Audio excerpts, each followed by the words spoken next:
Assistant professor Naresh बारी। आज हम देखते हैं कि भारत के संविधान में दल बदल कानून से क्या तात्पर्य है और इस कानून के होने के बावजूद भी बहुत बड़े लेवल पर क्रॉस वोटिंग, हॉर्स ट्रेडिंग, सरकारों का गिरना, नई राजनीतिक दलों की सरकारों का बनाना क्यों होता है। क्या ये कानून किस हद तक सफल रहा या नहीं रहा, इसका मूल्यांकन। सबसे पहले देखते हैं कि दल बदल कानून की आवश्यकता क्यों पड़ी। सभी लोकतंत्रों में राजनीतिक दल होते हैं और राजनीतिक दल जहां होते हैं वहां कम या ज्यादा मात्रा में दल बदल होता है।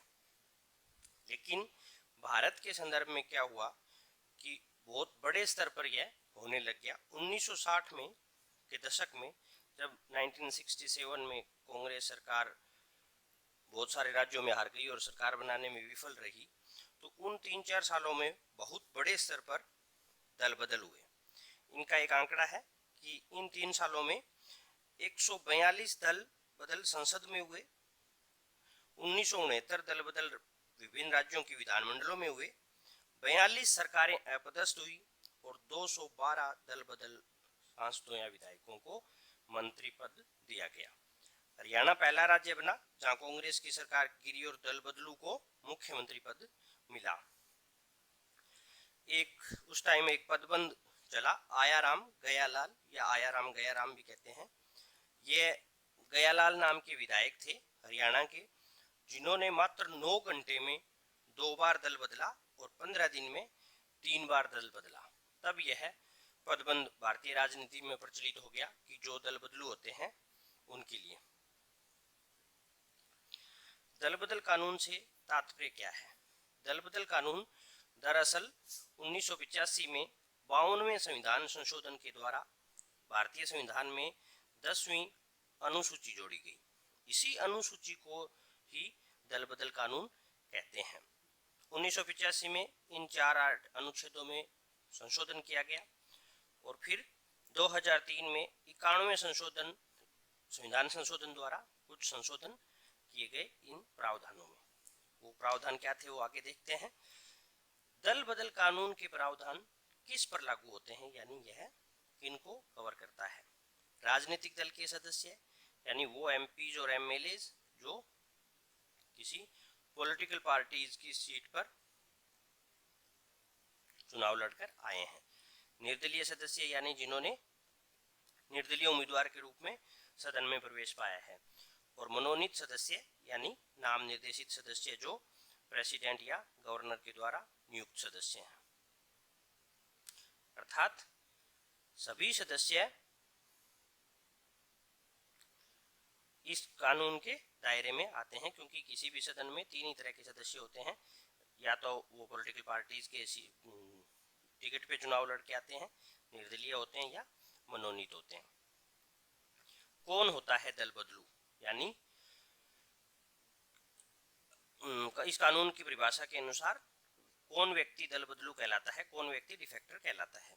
तो राजनीतिक दल का सदस्य स्वेच्छा से दल की सदस्यता त्याग दी, यानी कोई सदस्य एमपी है या एमएलए है जो राजनीतिक दल की टिकट पे चुनाव लड़के जीता, अगर उसने स्वेच्छा से दल से की सदस्यता त्याग दी, सदन में अपने राजनीतिक दल के निर्देशों के विपरीत, यानी सदन में राजनीतिक दलों के निर्देश जो व्हिप जारी होता है उसके विपरीत अगर मतदान करता है या मतदान से अनुपस्थित रहता है तो भी वह दल बदलू कहलाता है। कोई निर्दलीय सदस्य चुनाव जीतने के बाद किसी राजनीतिक दल की सदस्यता ले ले तो भी वह दल बदलू कहलाता है कि आपने निर्दलीय चुनाव लड़ा, अगर आपने दूसरे दल की सदस्यता ले ली तो आप दल बदलू हैं। नाम निर्देशित सदस्य, यहाँ थोड़ा समझने की जरूरत है कि अगर सदन की सदस्यता ग्रहण करने के 6 महीने बाद किसी राजनीतिक दल की सदस्यता ले लें, यानी विदिन 6 मंथ अगर कोई दल की सदस्यता ग्रहण करते हैं तो वह दल बदलू नहीं है। ऐसा हुआ भी था, बहुत बार हुआ है। लेकिन रिसेंटली रिचर्ड हे और जॉर्ज बेकर, जिनको वर्तमान सरकार ने नाम निर्देशित किया था एंग्लो इंडियन की पोस्ट पर लोकसभा में जो 2 एंग्लो इंडियन का मनोनयन होता है, किया था, इन्होंने with in 6 month BJP join कर लिया था। तो यह दल बदलू की डेफिनेशन में नहीं है। यहाँ पेज है कि 6 महीने के बाद नहीं करनी है, 6 महीने से पहले आप कर सकते हैं।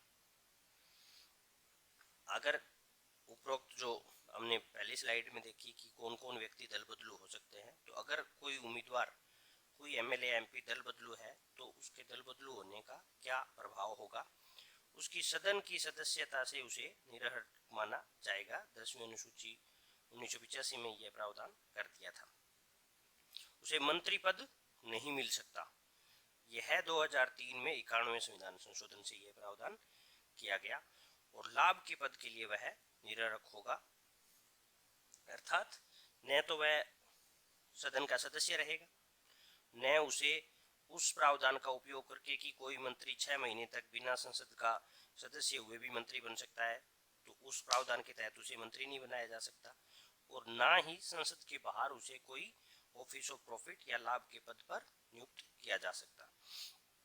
ये जो संशोधन थे 91वें संविधान संशोधन से 2003 में किए थे, ये संशोधन दिनेश गोस्वामी समिति, विधि आयोग की रिपोर्ट और NCWRC की अनुशंसा पे हुए थे। अब प्रश्न ये है कि वो कौन सी स्थितियां हैं या कौन से अपवाद हैं जब दल बदल लागू नहीं होता, अर्थात यह कानून उन्हें छूट देता है। अपवाद फर्स्ट है कि जब कोई सदस्य पीठासीन चुना जाता है, यानी सदन का अध्यक्ष चुना जाता है, तो वह स्वेच्छा से सदस्य त्यागता है और त्यागी हुई सदस्यता को अपना कार्यकाल खत्म होने के उपरांत ग्रहण करता है, तो वह दल बदल नहीं कहलाता। यह इसलिए कि जैसे लोकसभा का स्पीकर है या विधानसभाओं के अध्यक्ष हैं, उनसे जो वेस्टमिंस्टर सिस्टम है अपना संसदीय प्रणाली, उसमें यह आशा की गई है कि वह दल की राजनीति से ऊपर उठकर काम करेंगे। इसलिए अगर कोई स्वेच्छा से सदस्यता त्यागता है तो वह दल बदल नहीं कहलाता। 1985 में जब 10वीं अनुसूची जोड़ी गई तो दो प्रावधान थे, स्प्लिट और मर्जर। स्प्लिट से तात्पर्य था कि किसी दल की 1/3 सदस्य अगर किसी दल से अलग होकर नए दल का गठन करें तो वह स्प्लिट होगा और दल बदल नहीं कहलाएगा। लेकिन यह प्रावधान 2003 में रिमूव कर दिया गया, इसे हटा दिया गया। यानी आज 1/3 सदस्य के द्वारा किया गया स्प्लिट दल बदल से अपवाद नहीं है। अगर ऐसे अलग होते हैं तो दल बदलू ही कहलाएंगे।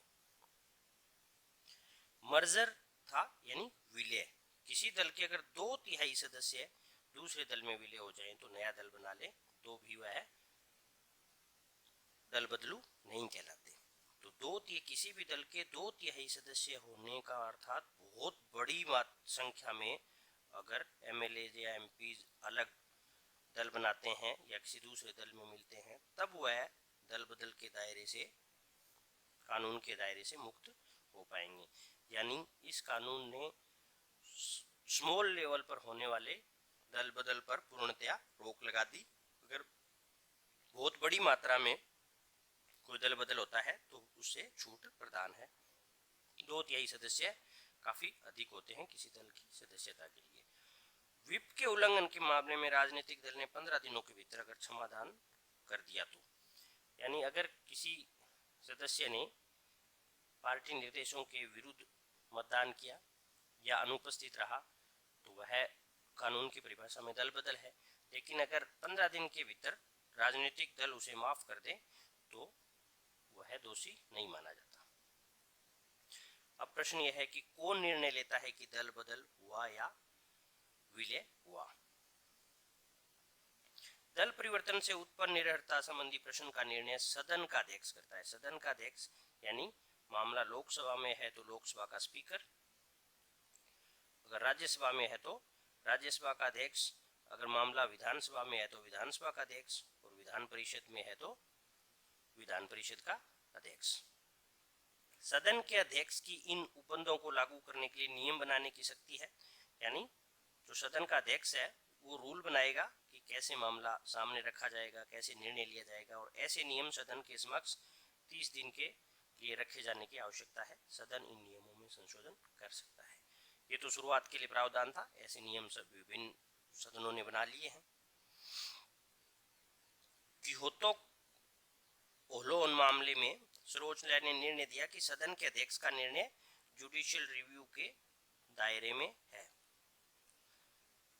कानून में यह था कि जो सदन के अध्यक्ष का निर्णय है वह अंतिम है, लेकिन सुप्रीम कोर्ट ने 1993 क्योतो होलोहन मामले में यह निर्णय दिया कि ऐसा नहीं है। सदन के अध्यक्ष के द्वारा जो निर्णय लिया जाता है वह जुडिशियल रिव्यू के दायरे में है, क्योंकि सदन का अध्यक्ष जब निर्भरता के प्रश्न पर निर्णय लेता है तब वह एक ट्रिब्यूनल के रूप में काम करता है। भारतीय संविधान में सेपरेशन ऑफ पावर इस तरह है कि जो लेजिस्लेचर का काम है उसमें जुडिशरी हस्तक्षेप नहीं करेगी।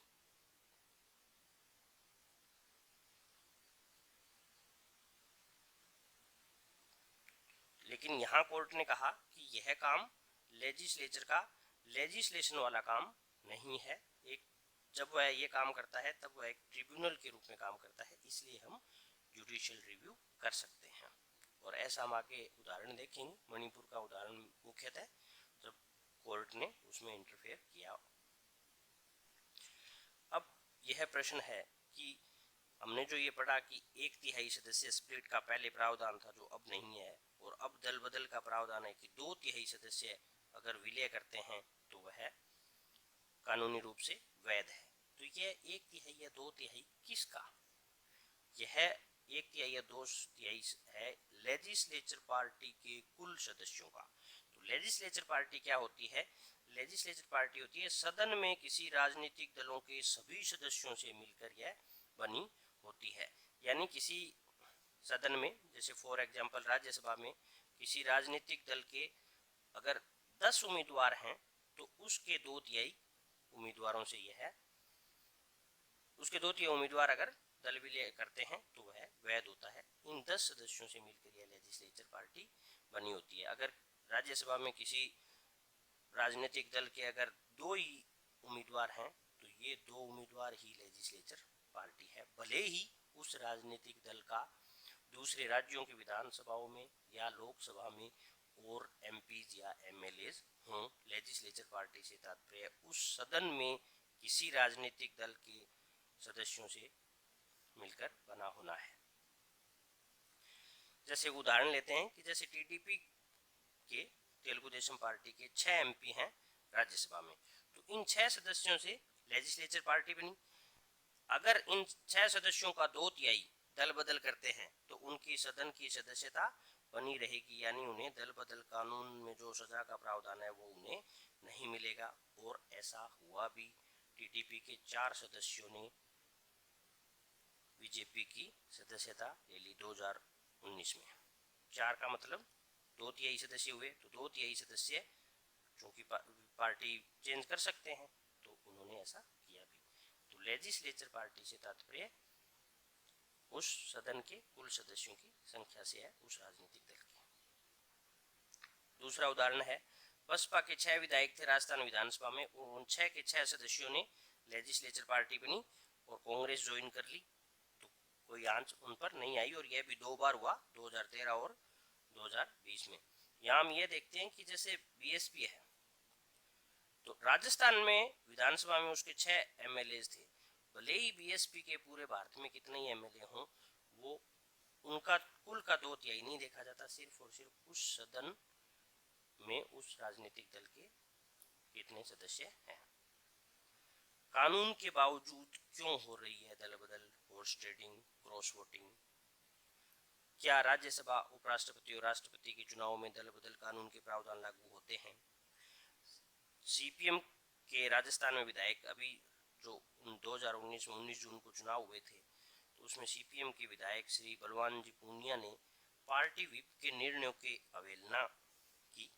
पार्टी ने कहा कि उनको ये निर्देशित किया गया था कि अगर बीजेपी का उम्मीदवार जीतता है तभी आप कांग्रेस को उम्मीदवार को वोट देंगे, अन्यथा आप वोट से एब्सेंट रहेंगे, यानी वोट नहीं देंगे। लेकिन उन्होंने कांग्रेस के उम्मीदवार को वोट दिया। तो इसके क्या कानूनी पक्ष हैं, क्या उन पर दल बदल लागू होता है या नहीं होता? इस कानून में वो कौन से लूप होल्स हैं जिनका इस्तेमाल विभिन्न राजनीतिक दल आज कर रहे हैं कि हर राज्य में जब राज्यसभा के चुनाव होते हैं क्रॉस वोटिंग की संभावना रहती है, आए दिन सरकारें गिरती हैं, कर्नाटक में, मध्य प्रदेश में, मणिपुर में, अरुणाचल में।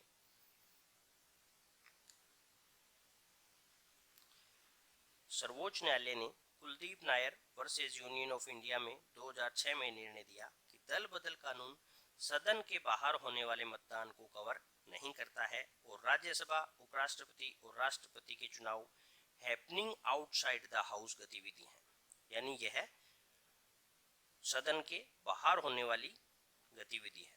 तो सदन के बाहर होने वाली गतिविधि को यह कानून कवर नहीं करता।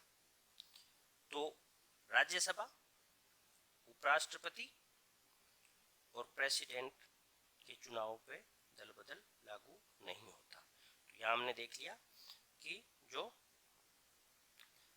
सीपीएम के विधायक हैं श्री बलवान जी पूनिया, उनके द्वारा यह किया गया कार्य दल बदल के दायरे में नहीं आता, यानी उनकी सदन की सदस्यता पर कोई खतरा नहीं है। सुप्रीम कोर्ट का दूसरा निर्णय है पशुपतिनाथ शुक्ल वर्सेस नेमचंद्र जैन 1984 में सुप्रीम कोर्ट ने कहा कि विधायकों के द्वारा राज्य सदस्यों का चुनाव गैर विधायन गतिविधि है, यानी दल बदल का जो मकसद था वह विधायन के कार्य में विधायकों के दल बदल को रोकना था, विप के निर्णयों को उन पर लागू करना था। तो यह गतिविधि गैर विधायन है, नॉन लेजिस्लेटिव एक्टिविटी है, यह ना कि विधानसभाओं के अंदर होने वाली प्रक्रिया का भाग नहीं है, इसलिए दल बदल इस पर लागू नहीं होता। सुप्रीम कोर्ट ने अन्य निर्णय में भी कहा कि खुला मतदान होने मात्र से उस पर 10वीं अनुसूची के प्रावधान लागू नहीं होते, यानी राज्यसभा, विधान, वाइस प्रेसिडेंट और प्रेसिडेंट के चुनाव में दल बदल लागू नहीं होता। अब भारतीय राजनीति के कुछ इन्हीं वर्षों में हुए ताजा उदाहरण देते हैं कि कैसे सुप्रीम कोर्ट का क्या रोल है, स्पीकर का क्या रोल है और दल बदल कैसे हो रहा है, यानी इस कानून के लूप होल सामने आएंगे इन उदाहरणों से। जैसे मणिपुर के विधानसभा चुनाव हुए 2017 में, कुल सीटें 60 थी, बीजेपी के पास 21 सीट, कांग्रेस को 27 मिली और अन्य को 12। भारतीय संविधान में ऐसा नियम नहीं है कि सबसे बड़े राजनीतिक दल को गवर्नर सरकार बनाने के लिए आमंत्रित करेंगे। अगर किसी दल को बहुमत हासिल है तब तो बहुमत हासिल वाले दल को ही सरकार बनाने के लिए आमंत्रित किया जाता है, लेकिन अगर उम्मीदवार को, किसी भी राजनीतिक दल को बहुमत नहीं है, तब यह राज्यपाल और राष्ट्रपति के विवेकाधीन है कि वो किस राजनीतिक दल को सरकार बनाने के लिए आमंत्रित करते हैं। लेकिन मोटा मोटी यह परंपरा है कि सामान्यतः चुनाव से पहले जो एकल राजनीतिक दल होते हैं, यानी बिना गठबंधन के, उनमें अगर जो सबसे ज्यादा सीट जिनको आती है उन्हें यह ऑफर दिया जाता है कि आप सरकार बना लें। अगर वो मना कर दे तो फिर चुनाव से पहले हुए वे गठबंधन या कई इनको देखा जाता है। लेकिन यहाँ परंपरा के विरुद्ध, लेकिन यह परंपरा है, यह कोई कानून नहीं है, तो यहाँ परंपरा के विरुद्ध राज्यपाल नजमा हेपतुल्ला ने सबसे बड़े राजनीतिक दल को ना बुलाकर भाजपा को सरकार बनाने के लिए आमंत्रित किया। चूंकि भाजपा के पास बहुमत नहीं था, बहुमत कांग्रेस के पास भी नहीं था, लेकिन इसी दौरान कांग्रेस के विधायक टी श्याम कुमार ने बीजेपी ज्वाइन कर ली और बीजेपी ने बाकी विधायकों के लिए, यानी 12 बाकी विधायकों के समर्थन से बहुमत साबित कर दिया। एक सप्ताह बाद कांग्रेस के 7 और विधायकों ने बीजेपी ज्वाइन कर ली। अब प्रश्न उठा कि टी श्याम कुमार का दल बदल है या नहीं है, क्योंकि टी श्याम कुमार को बीजेपी ने मिनिस्ट्री बना दिया, यानी उन्हें दल बदल करने के बाद में मिनिस्टर की पद मिली। सदन के अध्यक्ष ने कोई निर्णय नहीं लिया। तब मामला मणिपुर उच्च न्यायालय में पहुंचा और मणिपुर उच्च न्यायालय ने स्पीकर के निर्णय नहीं लेने को शर्मनाक कहा और 10वीं अनुसूची के प्रावधानों के तहत सुनवाई के लिए निर्देशित किया कि आप इन प्रावधानों के तहत सुनवाई कीजिए। स्पीकर ने फिर भी कोई निर्णय नहीं लिया। तो यहाँ हम ये देखते हैं कि कानून के अंदर कोई टाइम फ्रेम डिसाइड नहीं है कि स्पीकर कितने दिन के अंदर अंदर यह निर्णय लेंगे। तो इस कानून का सबसे बड़ा जो कमी है या जिसका दुरुपयोग हो रहा है वह यही है कि स्पीकर पर यह बाध्यता नहीं है कि वो कितने दिन के में निर्णय लेंगे, क्योंकि स्पीकर एक राजनीतिक दल से आते हैं। तो अगर उस स्पेसिफिक राजनीतिक दल के पक्ष में दल बदल हुआ है तो वह सामान्यतः दल बदल पर निर्णय लेते नहीं हैं या इतना ज़्यादा लेट कर देते हैं तब तक सदन के में विभिन्न राजनीतिक दलों के उम्मीदवारों की संख्या घट बढ़ चुकी होती है। फिर जब हाईकोर्ट के निर्णय के उपरांत भी स्पीकर ने नहीं निर्णय लिया तो मामला सर्वोच्च न्यायालय में गया और सर्वोच्च न्यायालय ने मार्च 2020 में अंतरिम निर्णय के रूप में अनुच्छेद 142 का उपयोग करके, क्योंकि वैसे तो 10वीं अनुसूची में यह प्रावधान है कि कोर्ट इंटरफेयर नहीं करेगा, लेकिन अनुच्छेद 42 के उपयोग करते हुए विधायक टी श्री कुमार को सदन में प्रवेश पर रोक लगाई और उन्हें मंत्री पद से हटाया। यानी यह एक तरीके का सुप्रीम कोर्ट का बहुत बड़ा निर्णय था। 142 का इस्तेमाल आपको याद हो तो बाबरी मस्जिद पर जो निर्णय था उसमें भी सुप्रीम कोर्ट ने 142 का इस्तेमाल किया था। कर्नाटक में सरकार परिवर्तन, यह दूसरा एग्जाम्पल है जिससे यह समझ में आएगा कि कौन से लूप होल्स का इस्तेमाल किया जाता है। कर्नाटक में सदन की क्षमता 222 थी।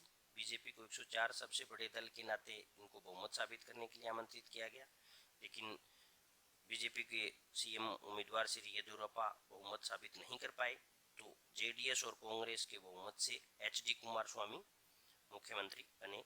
लेकिन अब हम देखते हैं कि बीजेपी की सरकार वहां बन चुकी है, तो यह कैसे बनी, कौन सा तरीका इसमें इस्तेमाल किया गया। चूंकि दल बदल कानून में हमने देखा कि अगर कोई उम्मीदवार है वह पार्टी ए से पार्टी बी में चला जाता है तो वह दल बदलू है, उस पर उसके कानून के प्रावधान लागू होंगे। लेकिन लूप होल्स यह निकाला गया कि अगर पार्टी ए का उम्मीदवार पार्टी की बजाय सदन से ही इस्तीफा दे दे, यानी सदन की सदस्यता से ही इस्तीफा दे दे, सदन की सदस्यता से इस्तीफा देने के बाद में सदन की इफेक्टिव संख्या है वह सदन की प्रभावी क्षमता कम हो जाती है। सदन की प्रभावी क्षमता कम होने के उपरांत अब जो रिक्वायर्ड बहुमत है वह नंबर कम हो जाता है। जैसे फॉर एग्जांपल कर्नाटक के मामले में यहाँ अपने अगर देखें 104 के बीजेपी के आंकड़े के हिसाब से कि 222 सदस्य हैं और कुल बीजेपी के अलावा अन्य दलों के 15 अगर मेंबर रिजाइन कर दें तो यह सदन संख्या कितनी हो जाएगी, इफेक्टिव सदन संख्या 222 माइनस 15 यानी 207 हो जाएगी। अब 207 की सदन संख्या है तो बहुमत के लिए रिक्वायर्ड नंबर क्या होगा, हाफ ए मार्क्स होगा, यानी 207 के आधे से एक अधिक 104 में सरकार बन जाएगी। यही कर्नाटक में हुआ। वहां 16 सदस्यों ने सदन की सदस्यता से रिजाइन कर दिया और बाद में जो सबसे बड़े दल के रूप में उभरी बीजेपी, उन्होंने सरकार बना ली। यहाँ हम क्या देखते हैं कि ये लूप होल्स निकाला कि सदन पार्टी की सदस्यता बदलने की बजाय सदन की सदस्यता से रिजाइन कर दो, फिर जो रिजाइन करने वाले सदस्य होते हैं उनको राजनीतिक दल अन्य तरीके से लाभ के पद या कुछ भी वितरित कर सकते हैं, क्योंकि उन पर दल बदल कानून लागू नहीं होता।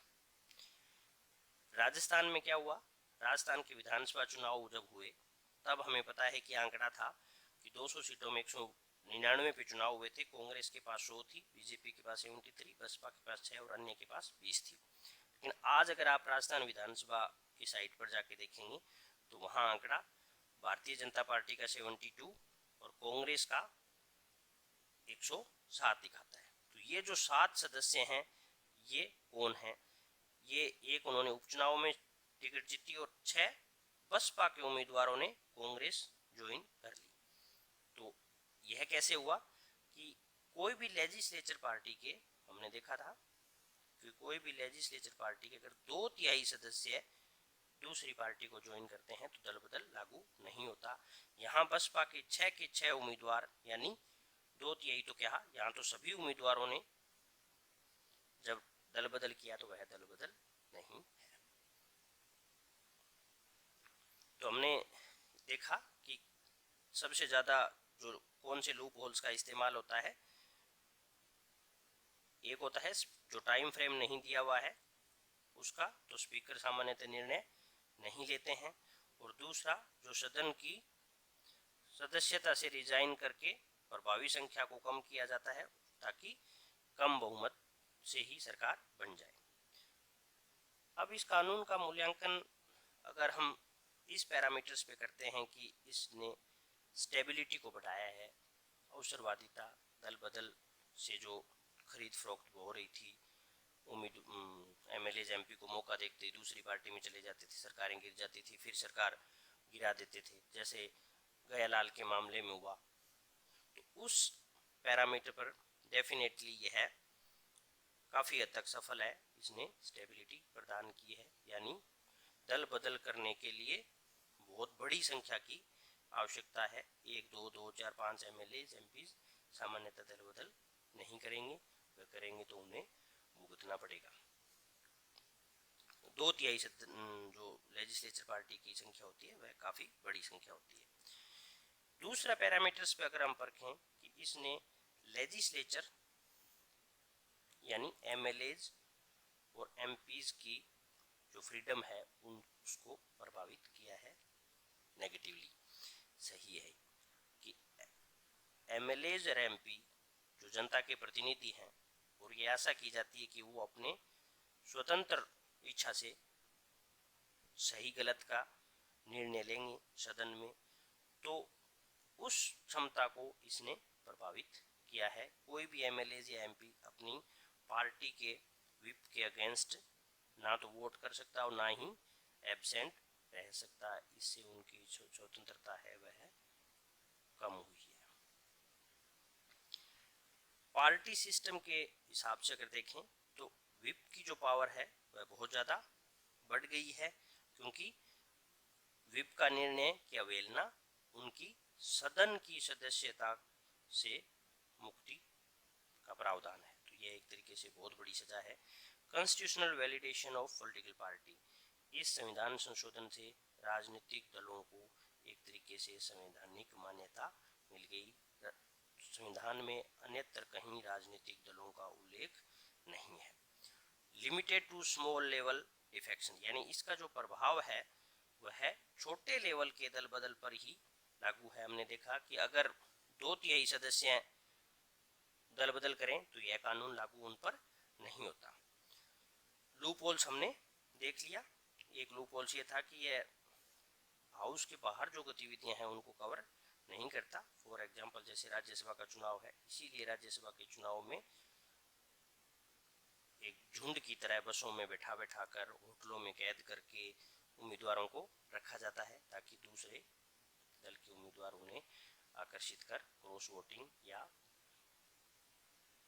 दल बदल के लिए प्रेरित ना करें। Thank you so much.